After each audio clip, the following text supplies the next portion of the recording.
Hello everyone, and welcome back to another episode of RC Retirement.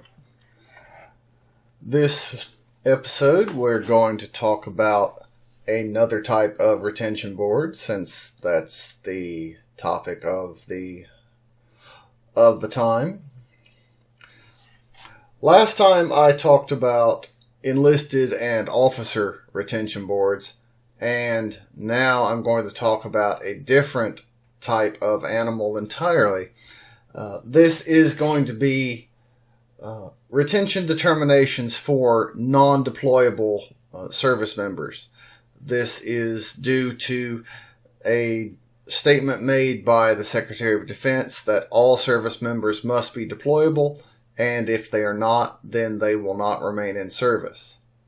And as a result of this, there is now policy that all service members will have retention boards of one sort or another if they are not deployable for 12 months or more.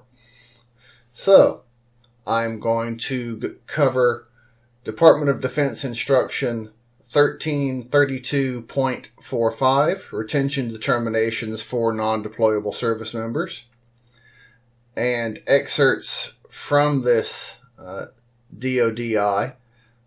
I am going to read exactly as it is printed, and if you are going to follow along in the text version, which is going to be posted on my website, then you may do so. The text is going to be posted in plain text, and comments by me will be posted in bold italics.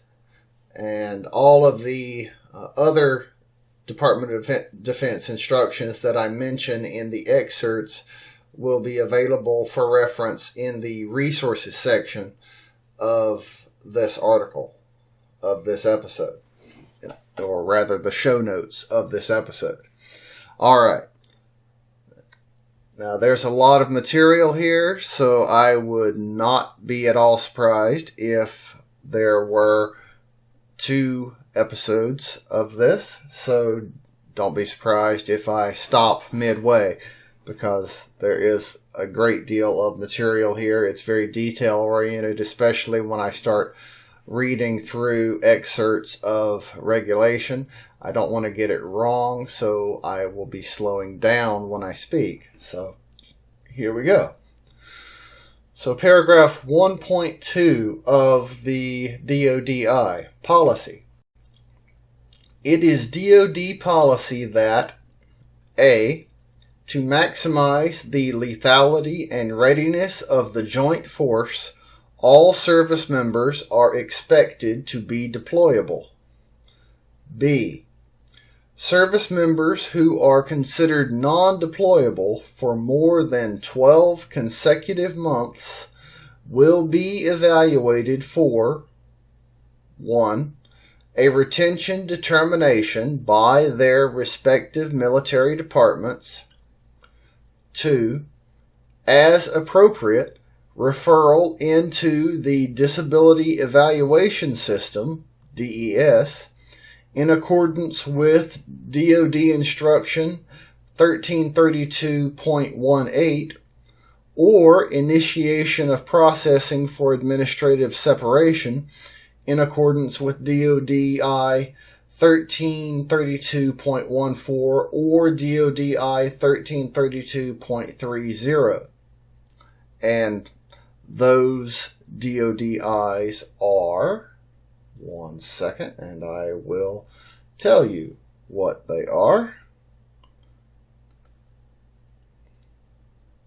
I do not have those. Shame on me for not having those. Alright, so those other DODIs are specifically related to administrative separations for officers and enlisted personnel. Alright, so back to the DODI.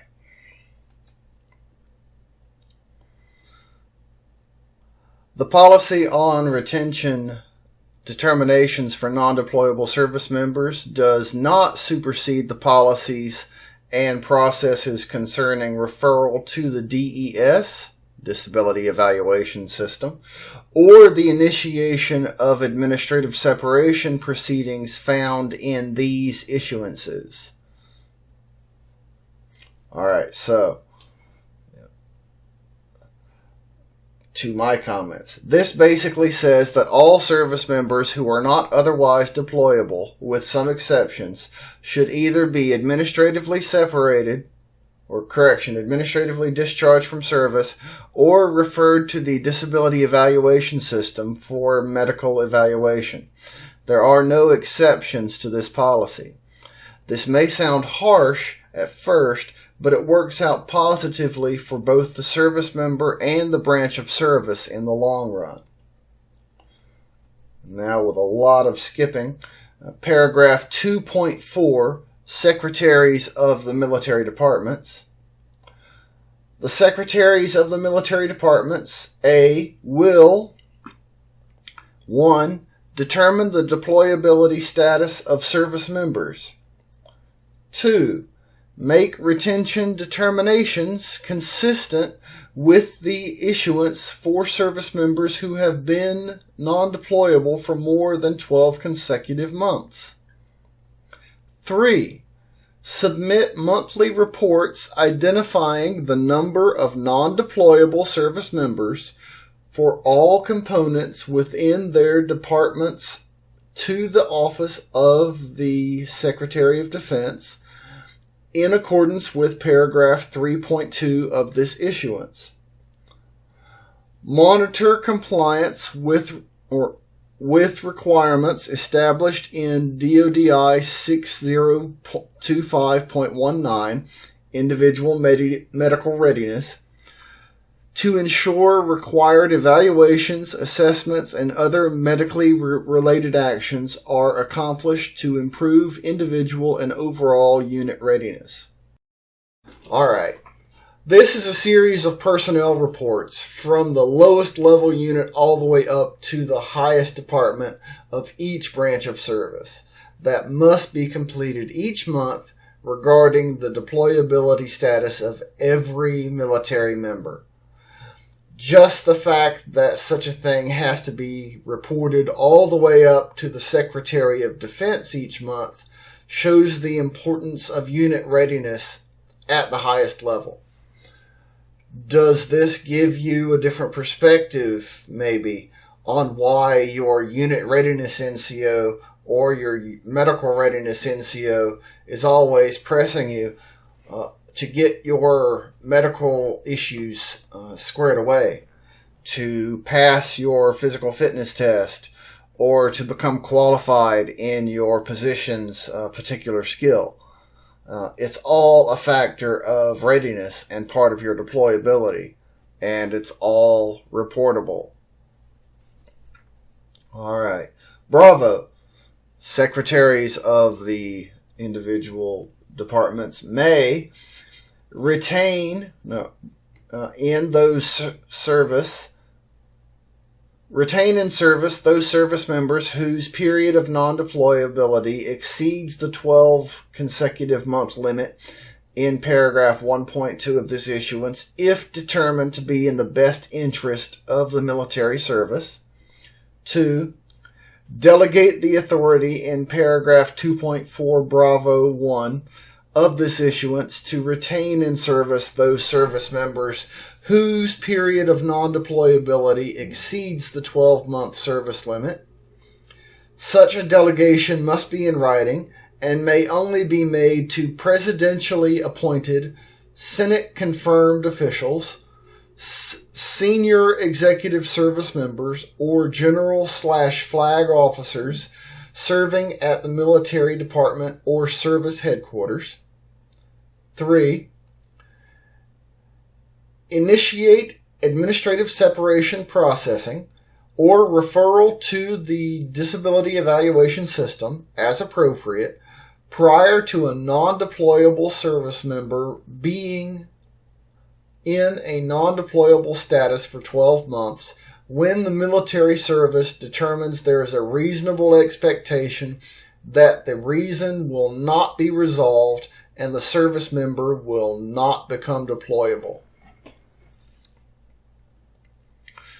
All right, this section gives the branches of service some flexibility in how they work. It allows them some leeway in the 12-month time frames, if necessary, and gives them the authority to initiate administrative or medical actions in advance of the 12-month time frames when they believe that is necessary. Often, such a wait is not needed, and acting earlier is in the best interest of the service and of the service member. This section allows for the service to take action for the betterment of both. Now, I skipped a lot in order to get to the excerpt that's coming up next. Most of what I am not including is simply details about each of the categories that the terms I'm about to list mean. And since I am not including the entirety of the Department of Defense instruction since I am including the entirety of the Department of Defense instruction in the show notes, in the resources section, I am not going to read the details of each term to you. To put it simply, the list I am about to show is the categories under which a service member may fall. So let's continue. Paragraph 3.8. Prioritization of service members by category. This paragraph sets the prioritization of service members into categories to provide consistent reporting among the military departments in accordance with paragraph 3.1 Bravo of this issuance. Service members will be counted only once in a single category.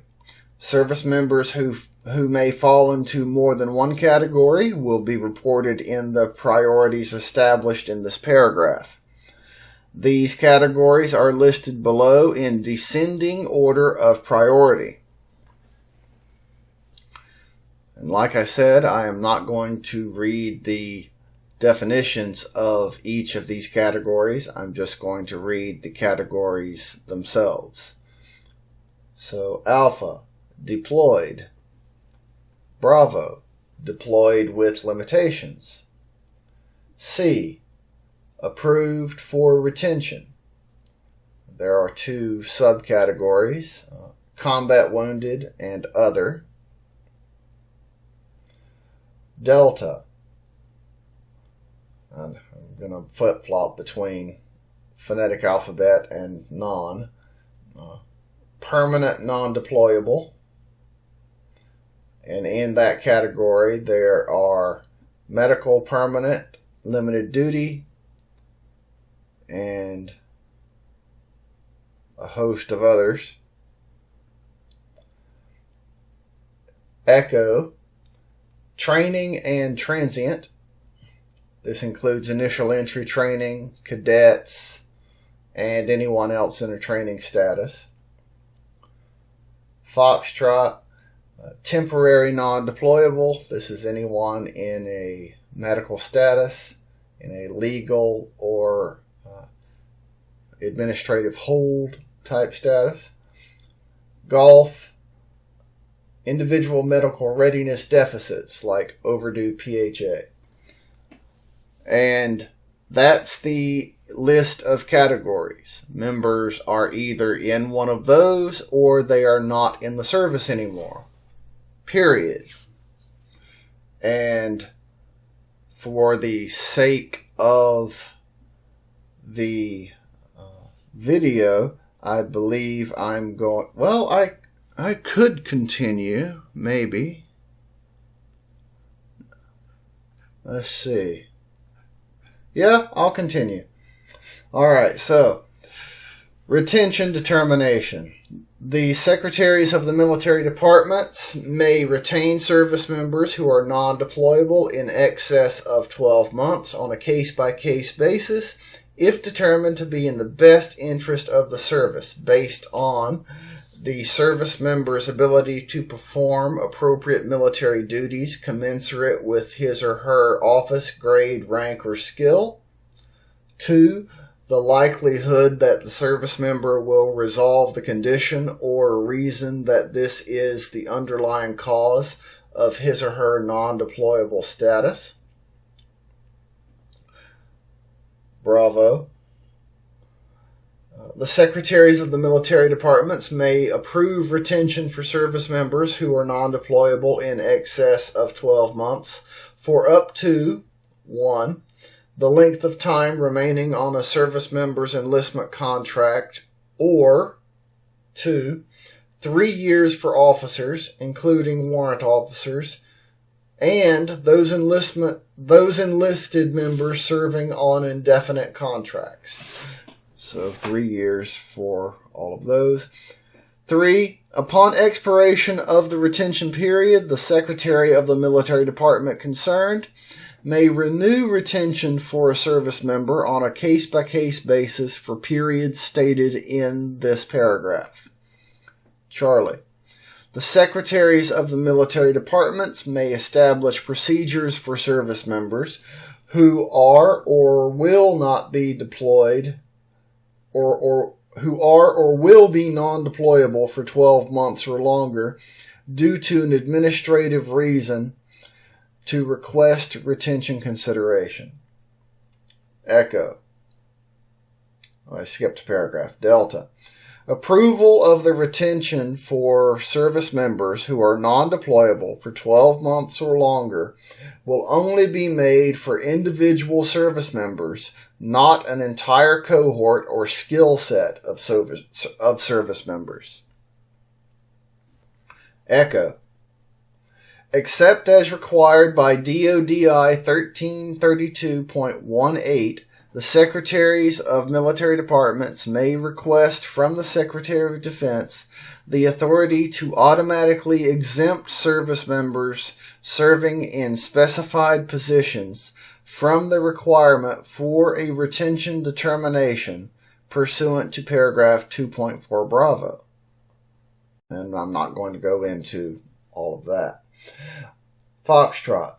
When appropriate, service members not recommended for further retention will be considered for processing for administrative separation in accordance with DODI 1333.14 or DODI 1332.30 or referral for disability separation in accordance with DODI 1332.18.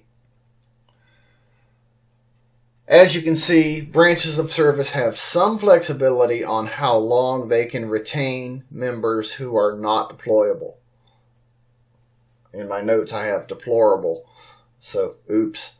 Whether or not that is up to the branch of service, whether or not they do get retained is up to the branch of service.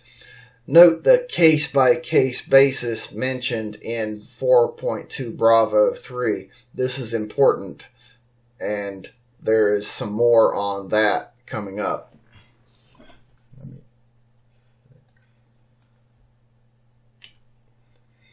Alright, so special categories. Pregnant or postpartum service members as a group are exempt from paragraph 2.4 alpha for pregnancy-related health conditions during pregnancy through the postpartum period. Bravo. The secretaries of the military departments have the authority to retain combat wounded service members who have been evaluated through the disability evaluation system and whose reason for non-deployability is a direct result of their combat wounds, if requested by the service member. So if the member requests to be retained. Bravo 1. Disapproval of retention for non-deployable combat wounded service members who wish to be retained and whose reason for non-deployable is a direct result of their combat wounds may not be delegated. 2. Retention will be authorized in accordance with paragraph 4.2. Bravo. And that's a different issue, not for this video. Charlie. Unless found unfit for duty through the DES, service members serving in specified positions approved by the Secretary of Defense pursuant to paragraph 4.2. Are exempt from requiring a retention determination based solely on being in a non-deployable status for 12 months or longer. Let me look at that again. Service members serving in specified positions approved by the Secretary of Defense, pursuant to paragraph 4.2 are exempt from requiring a retention determination based solely on being in a non-deployable status for 12 months or longer. Upon reassignment, these service members will again require a retention determination in accordance with paragraph 4.2 alpha. Okay, so in certain positions you don't have to be deployable, but once you go to other positions you will be. Delta.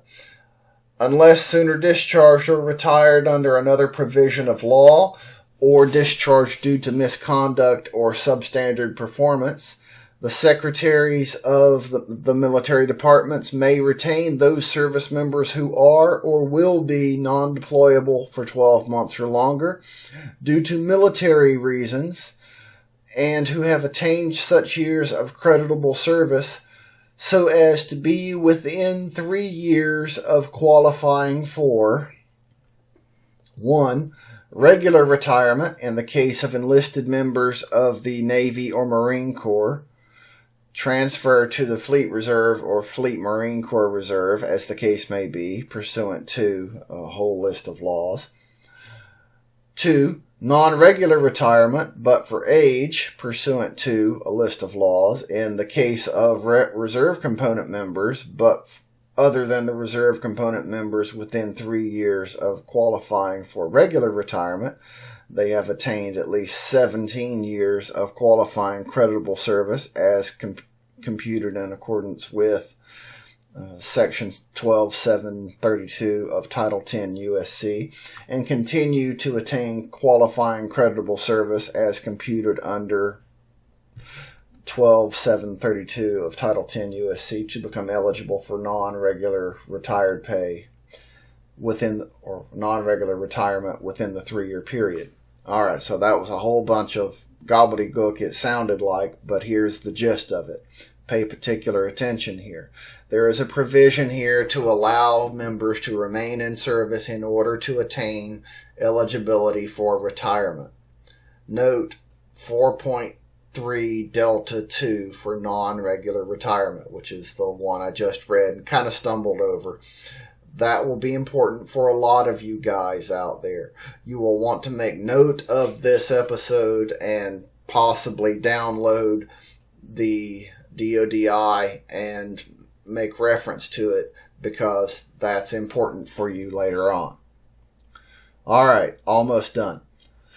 Authorities for separation and retirements. 5.1. In accordance with paragraph 1.2 of this issuance, a service member who has been non-deployable for an administrative reason, not medical or legal, for more than 12 consecutive months will be processed for administrative separation in accordance with DODI 1332.14 or DODI 1332.30. Military services should ensure expeditious administrative separation proceedings in accordance with military department and military service policies. Pay particular attention to what I'm about to read. 5.2. A service member who has been non-deployable due to a physical disability that makes him or her potentially unfit for the duties of his or her office, grade, rank, or rating for more than 12 consecutive months will be referred into the Disability Evaluation System in accordance with Department of Defense Instruction 1332.18. All right, this is perhaps the best part of the whole directive. It is both the harshest and the most beneficial section. Paragraph 5.1 says that anyone who is not deployable for an administrative reason should be administratively discharged. However, it's paragraph 5.2 that I want you to read several times since so many of you out there have medical issues. A service member who has been non-deployable due to physical disability that makes him or her potentially unfit for the duties of his or her office, grade, rank, or rating for more than 12 consecutive months will be referred into the DES, and the emphasis is mine. This is good news. Your unit cannot just discharge you because you were medically unfit. Per this directive, they must refer you into the Disability Evaluation System. Bookmark this episode. Like it. Share it. Please pass it on to others whom you think will benefit from it. Don't let this information go about and be forgotten. It will cost you and your buddies money and benefits. This is the kind of stuff you need to know. So that's actually it for the retention determinations for non-deployable members. I actually got through it all in one go. I hope this has been useful for you and that you will be able to pass this on to others so that they can learn from it and make good use of it as well. If you would like to support my work, then please go to patreon.com/rcretirement and commit to support me at whatever level per month you choose. Thank you for joining me today. As always, I appreciate you being a part of my audience. Come back another time for more great information. As always, I appreciate those of you who spend your time with me. And as always, thank you for your service. Have a great day. If you liked what you heard on today's episode, then please go below and give it a thumbs up, and be sure to subscribe to this channel. Also, please let other people know about this channel and the information it can provide for them. If you have questions or comments, then please have no qualms about posting them in the comments section below. Please remember the RC Retirement YouTube channel and the RC Retirement website are not recognized or endorsed by the Department of Defense, the Department of Veterans Affairs, or any other government agency. The information presented in these resources are for entertainment and informational purposes only. Also, the content of either of these resources should not be considered financial or legal advice. Please consult with your own legal counsel, accountant, or financial planner before making any decisions based on what you have learned here. As always, thank you for watching the RC Retirement YouTube channel.